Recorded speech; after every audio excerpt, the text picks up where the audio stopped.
За сайн бацхан хоолны мэрэг нартай зөв тавтаа мэрэлнэ. За өнөөдөр тэгээд орны цархаа гараал тийм одоо энэ жил одоо морь жил гарч байгаа 26-нд юун дээр анхаарах вэ? Яавал тэг илүү их одоо сайн сайхан тий одоо жил болох вэ гэсэн иймэрхүү тийм орны цархаагаар тайлгаж байгаа. Ингээд нөө цуврал бэлтгэүүд би явуулж байгаа. Ингээд тийм дөрөвдөх цуврал нь өнөөдрийнх. Тэгээ энэ жил болохоор одоо болохоор зэрэг юу яа өвхөрчлөлтэй юм. Хурцлтэй бөгөөд 1949 онд төрсэн өхөр 1985 онд төрсэн өхөр 2021 оны өхөр за дараагийнх нь болохоор зэрэг 20 жилтэй. Эдгээр жилүүд төрсэн хүмүүсийн одоо юу гэнэ хэлнэ гэсэн үг одоо цорхойн те 1967 оных нь 2003 оны дараагийнх нь болохоор зэрэг луужилт төрсэн хүмүүстэй. Төрсэн хүмүүсийн 1940 оны луу, дараагийнх нь 1976 оны луу, дараагийнх нь 2012 оны луу. Дараагийнх нь болохоор зэрэг 1958 нууцлаар боровчж.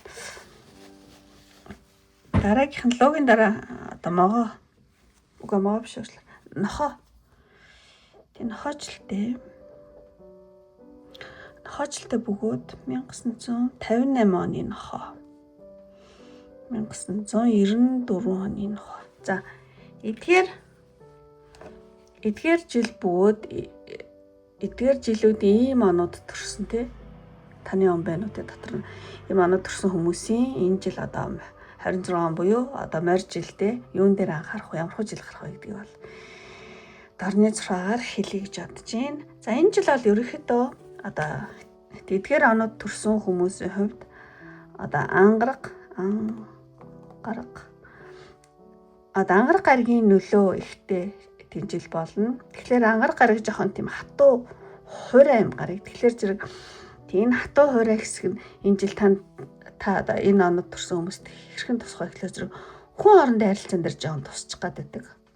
Хүн хоорондын харилцаан дээр одоо жоохон үл ойлголцол тий жоохон гэдэг юу гэдэм одоо маргаан ч юм уу тий хүн хоорондын харилцаан дээр нэлээд жоохон хатуу тийм буух гаддаг. Тэгэхээр ангаргийн энэ хатуу тий хуурай энэ нөлөөг хүн хоорондын харилцаан дээр багасгахын тулд та энэ жил ялангуяа хүн хоорондын харилцаан дээр жоохон юу байвал зүгээр юу гэдэмтэй нэлээд үг үйлдэлтэй зөөлхөн тий аль болох тэгээ маргаан ч юм уу ямар нэгэн маргаан одоо мэтгэлцэнээс хол байх гэдэг ч юм уу тэгээ ер нь ингээ жоохон сэтгэл хэтэрхий жоохон одоо эмзэг болчих гэдэг хүний хэлсэн хүнд гомдох ч юм уу тийм болохоор зэрэг жоохон сэтгэлийн хаттай бөгөөд одоо тийм та өөрийнхөө үг үйлдэлтэй хүн хичнээн уурлаад одоо таны стрессийг барж ирсэн ч гэсэн одоо үг үйлдэлтэй жоохон зөөлхөн байх энэ зүйл аягүй чухал болно шүү.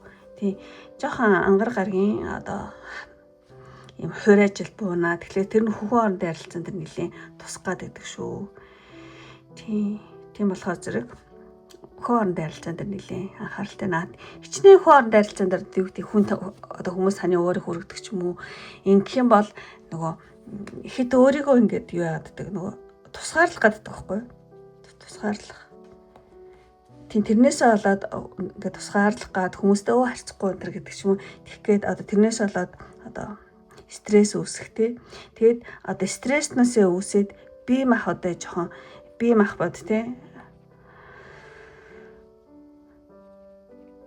эрүүл мэндэ яадаг юм эрүүл мэндэ жоохон муутгасчих гадаг шүү одоо стресснээс болоод энэ ангарын жил стресснээс болоод эрүүл мэнд. Тэгэхээр ингэхгүй тулд та энэ жил юу хоорондын харилцаан дээр янз бүр юм гарсан ч гэсэн жоохон тоохгүй байх гэх юм уу. За ер нь тэгжилээ гэдэг ч юм уу. За ашиг шинтэй одоо маргалдаад жаахаа гэдэг ч юм уу эсвэл бүр болохгүй бол одоо юу гэдэг. За угаасаа энэ тангаргийн жил гарч байгаа юм чи энэ жилийнх нь одоо нөлөө нь одоо тэр хоорондын харилцаан дээр гарч ирж байгаа юм байна да гэл ер нь жоохон аажуу тийм тайван уужуу сэтгэлээр юмд хандах тий. За тэгжлээ. За заршааш гэдэг ч юм уу тий жоо аль болох тоохгүй хичих гэдэг ч юм уу. Иймэрхүү зүйл дээр нэлээд анхаарах ийм жил болчих шүү.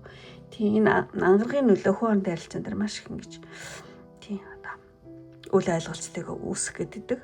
Тий тэгэхээр энэ бол энэ ангар гаргийн одоо нөлөөлөл гарч ирж байгаа юм байна да гэдэг хүмүүстэй аль болох тий зөөлхөн хандах тий одоо аль болох стресстгүй тий тоохгүй өнгөрөх хэмжил ааж ууж сэтгэлээр хандах. Энэ зүйл аягүй чухал болдог шүү. Ер нь олж байгаа дотоод тэнцвэрээ те одоо бэхжүүлэгч хэл болно гэсэн үг. Тийм. Тэгэд нөө стресснээс болоод жоохон ядаргаа ч юм уу те нэг тиймэрхүү юмнууд хууж өвчин өвчнгөө ингээд сэдрэх гэдэг учраас тэрэн дээр нэлээд болгоомжлороо стресснээс те энэ дэр стресснээс үүдсэн эрүүл мэндийн асуудал энэ дээр маш болгоомжтой байна гэсэн үг. Тийм. Стрессээ дандаа дор нь тайлах ч юм уу те. Энэ жил тэрэн дээр их анхаарна. Тэгээд энэ жил бас нэг хандлага гэх юм бол ингээ болохгүй байгаа юмыг болох гэж одоо зүтгэхгүй гэсэн үг. Энэ жил ал юу гэдэм бэ? Хүчээр юм болгоныг болохгүй л нэг хүнтэй ингээл хайрцаглаа харилцаа ингээ болохгүй байх чинь заавал тэрийг болохгүй л хүлээдэг ч юм ингээ ингэж бол өөрийгөө тэн заавах хэрэггүй одоо тэг болохгүй байгаа юмыг одоо хайж сурах те. За энэ жил бүтэхгүй юм билгүй дараа жил хий гэдэг ч юм те. Ямар нэгэн болохгүй байгаа амиг болох гэж зүтгэхгүй. Тэгээд ер нь яарч шийдвэр гаргахгүй гэдэг ч юм уу тий. Тэгээд орчин тойронтойгоо нэлээ эв найрамдлыг маш их одоо сахихыг хичээх. Тэгэх юм бол энэ ангар гаргийн хатуу одоо нөлөө хуурай нөлөөтэй нэлээ одоо сармагжуулна гэсэн үг. Сармагжуул. Тийм. Тэгэхээр яг ерөнхийдөө ингээд базаад хэлэх юм бол одоо эдгээр онод төрсэн хүмүүс маань ангар гаргийн одоо тийм нөлөөтэй жил болохоор зэрэг ер нь бол тийм үг үйлдэлтэй зөөлхөн байж хүн хоорондын харилцаан дээр тийм маш их одоо юу гэмдэ тайван ярилцах тийм стресстгүй байх стресснээс болж бие тийм эрүүл мэндийн муудахгүй байх талаар тийм бодох тийм ер нь бол хүчээр ямиг өөрчлөхгүй тийм юм бүтэхгүй бол хайж сурах тийм уужуу тайван байдлаа хадгалах. Тэг ер нь бол нэг өөр хэлэх юм бол хуужуу тайван байдлаар одоо хадгалах гэсэн үг юм жил. Тэрэн дээр нэлээд анхаарах хэрэгтэй. Тэгэх юм бол та энэ жил өөрийгөө те онцгүй юмнаас зайлаад маш ажуу уужуу тайван сайхан жил тийм болгож олно гэсэн үг. Тийм. За ямар ч гэсэн ингээд өөрийнхөө чадлаараа ингээд тайлбарлалаа. Тэгээд үнэхээр ойлгомжтой байсан болов уу? Тийм доор тийм комментэн дээр бичээрэй. Тэгээд үнэхээр таалагдах юм бол тий та юу яараа одоо хүмүүст ингээд шеэрлэдэг өөрөө одоо эдгээр онод төрсөн хүн байх юм бол тий. За ингээд өндөрлөө одоо энэ хүртэл үзсэн сонирхсан бүх хүмүүстээ маш их баярлалаа. Ингээд дараагийн мэдлэг хүртэл баяртай. Бай бай.